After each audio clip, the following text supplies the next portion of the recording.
Some might be surprised to learn that the fate of America's economy has already been determined, verified, and announced by the Obama White House. Yet, it has received scant attention from the corporate media. In 2011, economist Kyle Bass interviewed a senior member of the Obama administration about its planned solutions for fixing the U.S. economy and trade deficit. Among the questions he asked was about the U.S. exports and wages, but the question itself was not nearly as important as the response he received from the senior administration official. In fact, this single 7-word response clarifies everything, explains everything, and leaves little else to discuss. We're just going to kill the dollar. There it is, the entire agenda in one short sentence. It explains everything we've been seeing domestically and globally. That one statement makes every other question irrelevant, or otherwise answers all economic questions and explains everything. Nothing else matters. I urge you to ponder that statement and all it implies. Doing so will provide you with the clarity to understand not only what is taking place today, but what is yet to come. It is important to note the specificity of the word kill. Stated in the active voice, it means an unambiguously intentional and deliberate act. The murder of our national currency, the United States dollar, is the ultimate agenda to be implemented under Obama. To kill our national currency will subvert the United States and destroy it from within. This begs a number of questions, including what type of Americans would actually have as their objective the destruction of our national currency. To whom do they hold their allegiance, if not to the American people, whose life's work as well as the toil of our ancestors is represented in the form of wealth held in US dollars? Does this make any sense to us as Americans? The answer is, of course, no. By its very definition, to kill our national currency is an act of high treason by those engaged in this activity. It undermines the very sovereignty and survival of our nation and will have a life-changing impact on every citizen in the U.S. It will also impact every nation and the people of every nation on the planet, as the US dollar is presently the world's reserve currency.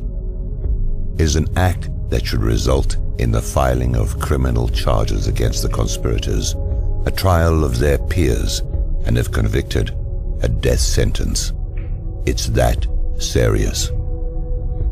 According to my source, we are past the point of no return. We will not be able to stop what is coming, but must be wise enough to prepare and get out of the way. The murder plot involving the death of the dollar did not begin with Obama, but he and other conspirators have accelerated the plans, plots, and schemes for its demise. The ultimate objective is to implement an international currency in tandem with a system of global governance. The problem is that most people are not thinking large enough, nor do they understand the magnitude of the lie. They are not seeing the larger picture as their focus is diverted elsewhere.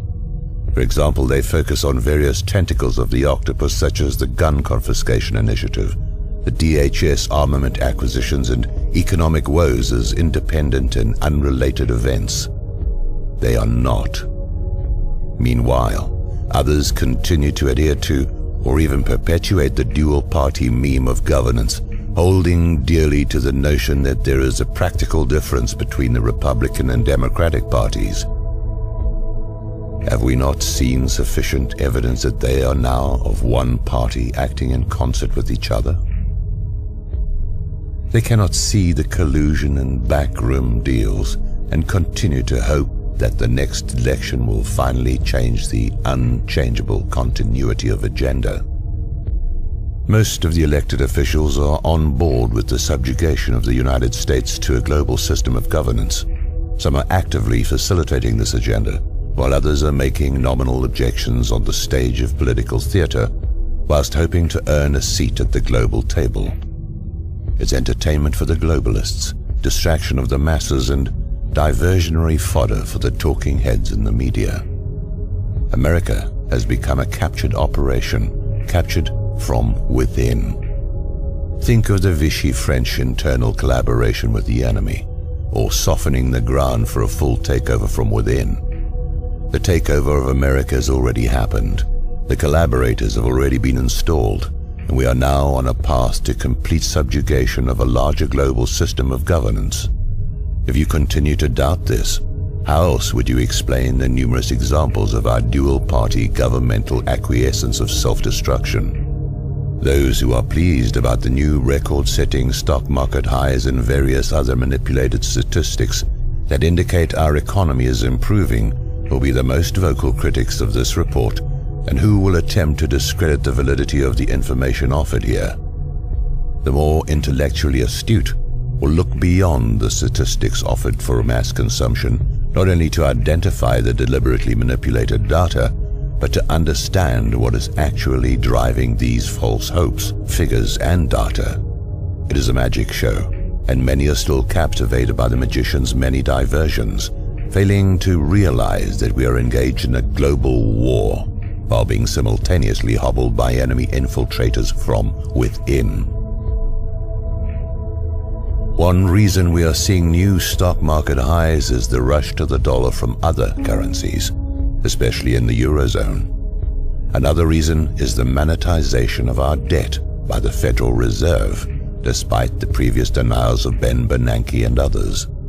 Simply put, the plan by the globalists, or the central bankers and those behind them, is to create this rush to the US dollar like passengers from a sinking ship to lifeboats. Once the lifeboats are filled to capacity, they will be sunk, and the United States dollar will be completely worthless. As in such a scenario, many will not make it. Many will die from what is coming. The level of evil behind this plan is incomprehensible to the normal human mind. We are at war with Russia. After removing Gaddafi from power in Libya, the Obama-Clinton Black Ops plan was immediately put into action.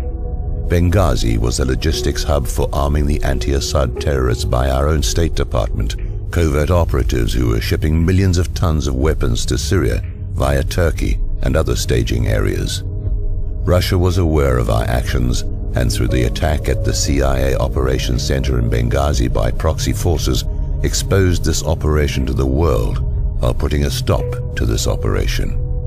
It seems that everyone except the Western media reported what had taken place. The dirty little secret which explains why we have not been told the truth about Benghazi is quite simple. The efforts to overthrow Assad from power are continuing, except the arms and munitions shipments are now originating primarily out of Croatia. Overthrowing Assad would pose a direct threat to Russia, both militarily and economically. Are we to expect Russia's Putin to simply accept this without response? No. What is Russia doing to subvert our efforts?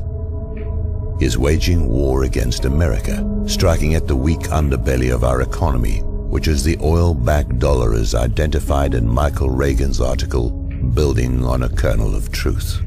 Sadly, the Obama regime is doing nothing to protect us from this asymmetrical war. It's as if they are allowing it to take place. Although it was reported in the New York Times, few have paid attention to last week's meeting between Chinese President Xi Jinping and Russian President Vladimir Putin in Moscow.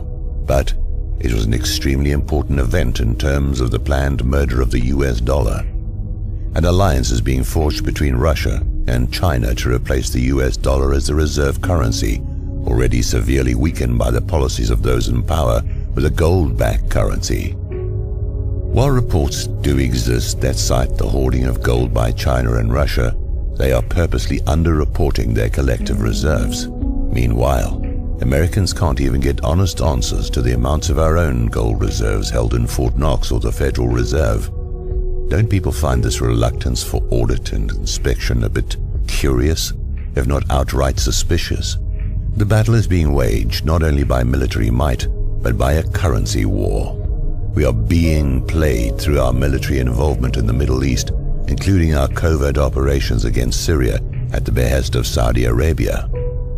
Unlike Iraq, the war in Syria will explode, turn hot, and we will be engaged in an ominous battle that will quickly expand and turn deadly.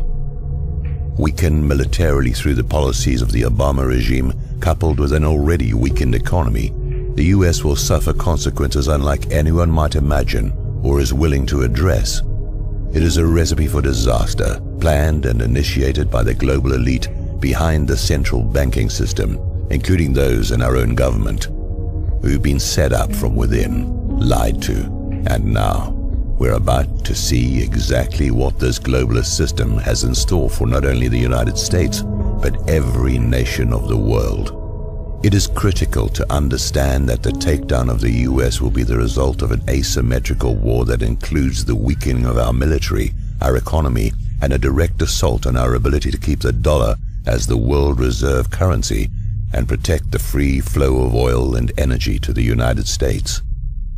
Within the last week, China held a surprise naval exercise in the South China Sea. Meanwhile, Russia displayed their resurgent military might in the Black Sea. These exercises were conducted as US military forces are spread thinly across many areas of the world. Is anyone paying attention here? Just as certain a collapse of the dollar is coming, so will be chaos on the streets of America caused by this plan to kill the dollar. The central bankers and the leaders selected to govern each country have effectively used the Hegelian dialectic to implement their agenda. Just as stated by George H.W. Bush on September the 11th, 1990, their predetermined solution of a new world order is being formed before our very eyes. They've told us what they are doing, but we have chosen not to listen or failed to understand what was being said. The US has always been the firewall against the globalists. By their persistence, infiltration of global elitists into our government, and covert subversion from within, we are being led to slaughter. A view from space, looking at the larger picture of events for which many have questions, a clearer picture emerges. There will be some who dare to resist the pillaging of our bank accounts, the erosion of our rights, and the enslavement that comes with the dismantling of America. The dust clouds visible on the far horizon that watchmen have been reporting for decades can now be seen as an attacking army of barbarians whose fighters are now on the ladders and cannons are breaching our empire's outer walls. Who knows how long the inner walls of our empire will survive the next wave of their coming attack.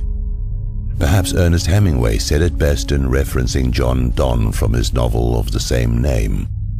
And therefore, never send to know for whom the bell tolls. It tolls for thee.